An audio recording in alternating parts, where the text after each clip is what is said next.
ਗੱਲ Canada study visa ਦੀ ਕਰਨ ਜਾ ਰਹੇ ਹਾਂ। ਸੋ ਅਸੀਂ ਦੇਖ ਰਹੇ ਹਾਂ ਲਗਾਤਾਰ ਕੈਨੇਡਾ ਸਟੱਡੀ ਵੀਜ਼ਾ ਨੂੰ ਲੈ ਕੇ ਢੇਰ ਸਾਰੇ ਅਪਡੇਟਸ ਰੂਲ ਚੇਂਜ ਹੋ ਰਹੇ ਨੇ, ਜਿਸ ਨੂੰ ਲੈ ਕੇ ਸਟੂਡੈਂਟਸ ਦੇ ਮਨ ਵਿੱਚ ਸਵਾਲ ਨੇ, ਹੋਣੇ ਵੀ ਚਾਹੀਦੇ ਨੇ, ਕਿਉਂਕਿ ਜਿਸ ਤਰੀਕੇ ਨਾਲ ਕੈਨੇਡਾ ਨੇ ਰੂਲਸ ਚੇਂਜ ਕੀਤੇ ਹੈ, ਐਸਡੀਐਸ ਕੈਟਾਗਰੀ ਬੰਦ ਕਰ ਦਿੱਤੀ ਗਈ ਹੈ, ਇਹ ਥੋੜੀ ਸਟ੍ਰਿਕਨੈਸ ਜਿਸ ਤਰ੍ਹਾਂ ਦੇਖੀ ਜਾ ਰਹੀ ਹੈ। ਤਾਂ ਹੁਣ ਅੱਗੋਂ ਕੀ ਫਿਊਚਰ ਦੇਖਿਆ ਜਾਏ ਕੈਨੇਡਾ ਸਟੱਡੀ ਵੀਜ਼ਾ ਨੂੰ ਲੈ ਕੇ, ਸਟੂਡੈਂਟਸ ਅਪਲਾਈ ਕਰਨ ਨਾ ਕਰਨ, ਸਟੂਡੈਂਟਸ ਦੇ ਮਨ ਵਿੱਚ ਸਵਾਲ ਹੈ ਕਿ ਅਪਲਾਈ ਕਰਾਂਗੇ ਸਾਡਾ ਵੀਜ਼ਾ ਟਾਈਮਲੀ ਲੱਗ ਸਕੇਗਾ।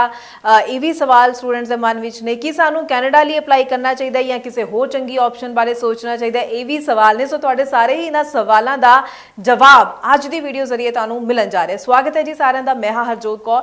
ਡਿਟੇਲ ਵਿੱਚ ਪੂਰੀ ਇਨਫੋਰਮੇਸ਼ਨ ਤੁਹਾਡੇ ਨਾਲ ਸਾਂਝੀ ਕਰਨਗੇ ਸਟੱਡੀਜ਼ ਕੇਅਰ ਅਬਰੋਡ ਤੋਂ ਚੰਡੀਗੜ੍ਹ ਬ੍ਰਾਂਚ ਹੈਡ ਅਨੀਤਾ ਪੰਡਰਾਲ ਜੀ ਸਾਡੇ ਨਾਲ ਨੇ। ਬਹੁਤ ਬਹੁਤ ਸਵਾਗਤ ਹੈ ਜੀ। ਸਤਿ ਸ਼੍ਰੀ ਅਕਾਲ। Thank you so much ma'am. ਤਾਂ ਅਨੀਤਾ ਜੀ ਕਿਵੇਂ ਦੇਖਦੇ ਹੋ ਤੁਸੀਂ? ਕਈ ਸਾਲਾਂ ਤੋਂ ਇਸ ਫੀਲਡ ਵਿੱਚ ਹੋ, ਕਈ ਉਤਰਾ ਚੜਾ, ਕਈ ਤਰ੍ਹਾਂ ਦੇ ਰੂਲਸ ਅਪਡੇਟ ਹੁੰਦੇ ਤੁਸੀਂ ਦੇਖੇ ਨੇ, ਪਰ ਹੁਣ ਅੱਜ ਦੇ ਟਾਈਮ ਵਿੱਚ ਕੈਨੇਡਾ ਸਟੱਡੀ ਵੀਜ਼ਾ ਨੂੰ ਲੈ ਕੇ ਜਿਸ ਤਰ੍ਹਾਂ ਨਾਲ ਰੂਲਸ ਚੇਂਜ ਹੋ ਚੁੱਕੇ ਨੇ, ਮਤਲਬ ਪੂਰਾ ਮਾਹੌਲ ਹੀ ਬਦਲ ਚੁੱਕਿਆ ਹੈ ਕੈਨੇਡਾ ਸਟੱਡੀ ਵੀਜ਼ਾ ਨੂੰ ਲੈ ਕੇ। ਤੁਸੀਂ ਇੱਥੇ ਹੁਣ ਸਟੂਡੈਂਟਸ ਨੂੰ ਕੀ ਗਾਈਡ ਕਰਨਾ ਚਾਹੋਗੇ? ਕਿਸ ਤਰ੍ਹਾਂ ਦੇ ਸਟੂਡੈਂਟਸ ਲਈ ਹਲੇ ਵੀ ਢੇਰ ਸਾਰੀ ਚੰਗੀ ਆਪਸ਼ਨਸ ਮਿਲ ਸਕਦੀਆਂ ਨੇ? देखिए, अगर मैं कनाडा स्पेसिफिक कनाडा डेस्टिनेशन की बात करूँ तो मैं कनाडा के लिए बहुत टाइम से काम कर रही हूँ। नियर अबाउट 10 ईयर्स हो चुके हैं जो कि मैं कनाडा में स्टूडेंट्स को भेज रही हूँ।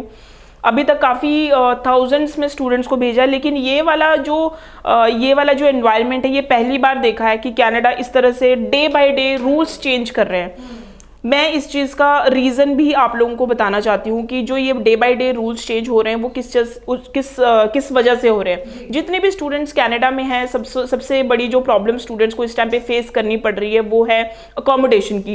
स्टूडेंट्स बहुत ज़्यादा है कनाडा में, पिछले कुछ सालों से वो बहुत ज़्यादा स्टूडेंट्स को वेलकम कर रहे थे, वेलकमिंग था, और कहीं ना कहीं सबके दिमाग में ये था कि Canada is the largest country, कहीं पर भी जा सकते हैं, लेकिन अकोमोडेशन जितने लोग होंगे उतनी ही अकोमोडेशन होगी, अकोमोडेशन लिमिटेड थी।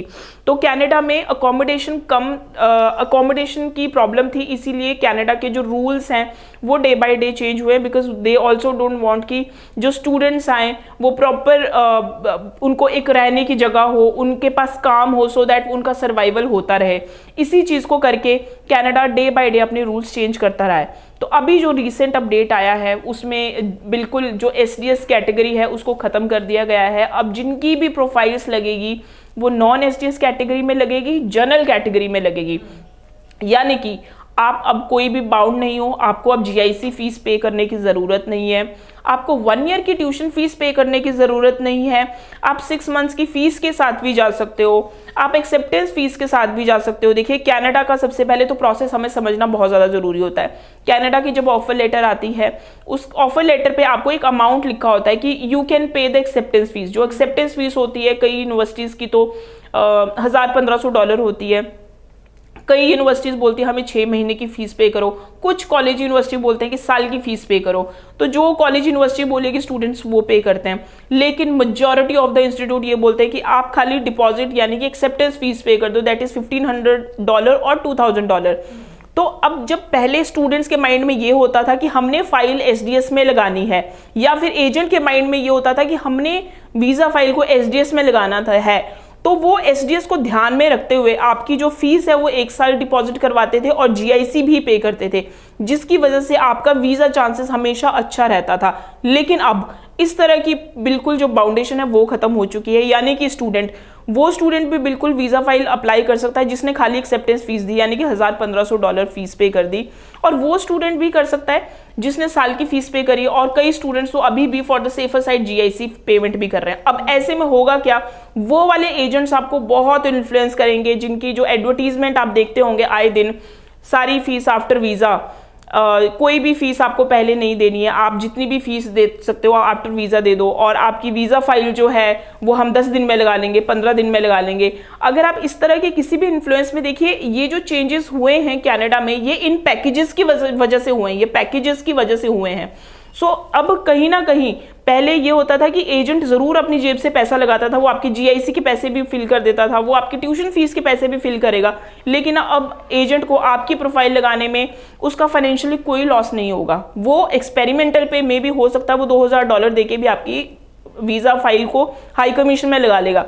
उसमें वीज़ा चांसेस कितने आएंगे वो अब देखेंगे कि कितने आएंगे। हो सकता है 100 में से किसी एक का वीज़ा आया, हो सकता है 100 में से मे बी 10 या 15 का वीज़ा भी आए, लेकिन अगर इस तरह से वीज़ा फाइल लगेगी तो 100% जो चांसेस है वो बहुत अच्छे तो नहीं होंगे। तो वो सारे स्टूडेंट्स जो कनाडा अप्लाई करना चाहते हैं, अभी भी जो रूल्स एंड रेगुलेशन है, अभी भी आप कोशिश कीजिए कि 1 साल की ट्यूशन फीस पे करें। अगर आपके पास GIC का जो पैसा है, लिविंग एक्सपेंस है, आप नहीं ट्रांसफ़र कर सकते तो आप फंडिंग दिखाइए, 3 से 4 महीने पुरानी फंडिंग दिखाइए, CA रिपोर्ट दिखाइए, ITR दिखाइए।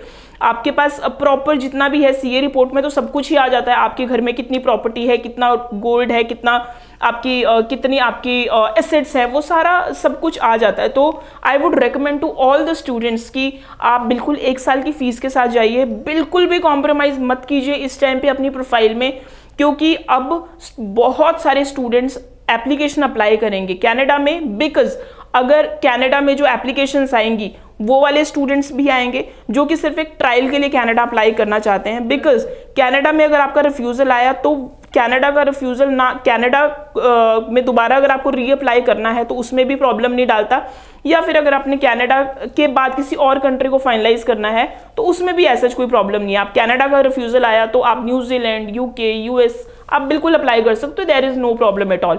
तो बहुत सारे स्टूडेंट्स ट्रायल पे भी अप्लाई करेंगे, बहुत सारे एजेंट्स के कहने पे लोग अप्लाई करेंगे। तो अगर आप सच्ची में कनाडा में एज सच अपना करियर देखते हैं तो आपको 3 से 4 चीज़ें बिल्कुल ध्यान में रख के चलनी है।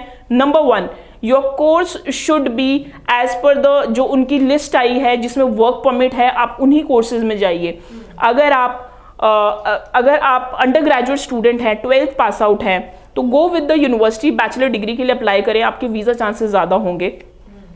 या फिर अगर आप बैचलर डिग्री में नहीं अप्लाई करना चाहते हैं तो बिल्कुल जो 5 कैटेगरी हैं, जैसे कि STEM है, आपका एग्री बिजनेस है, आपका ट्रांसपोर्टेशन है, हेल्थ केयर है, इन्हीं सेक्टर्स में प्रोग्राम आप अप्लाई करें। बिकॉज बहुत सारे कॉलेजेस ने अपनी जो लिस्ट है वो भी अब निकाल दी है कि जहाँ पे उनके प्रोग्राम्स वर्क परमिट उन्हें मिलेगा।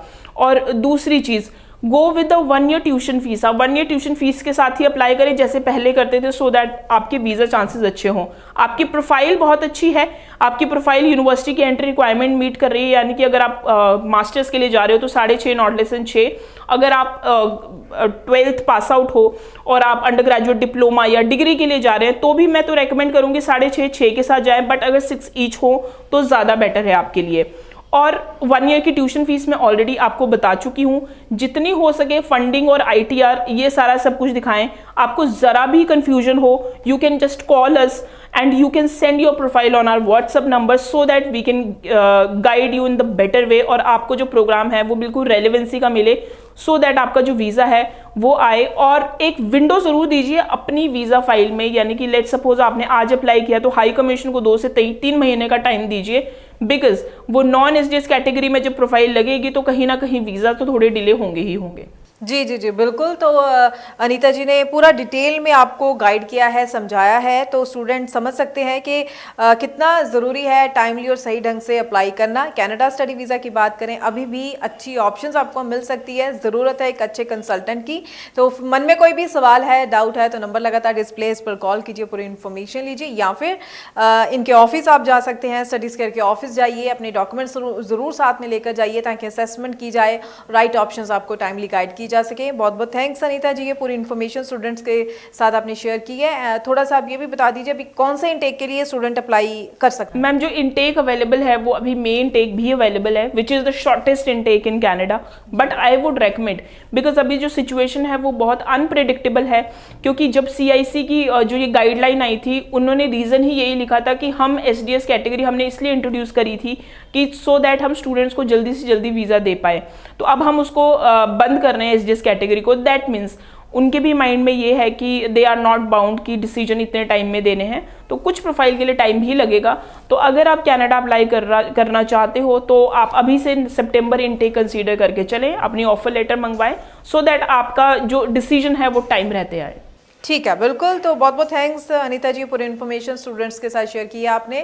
फिर से कहूँगी स्टूडेंट्स को कोई सवाल है तो नंबर लगातार डिस्प्ले है, इस पर कॉल कीजिए, पूरी इन्फॉर्मेशन लीजिए टाइमली, और आगे भी हम स्टूडेंट्स के लिए इसी तरह से और इन्फॉर्मेटिव वीडियोस लेकर आते रहेंगे। फिलहाल के लिए दीजिए इजाज़त। Thank you so much. Thank you.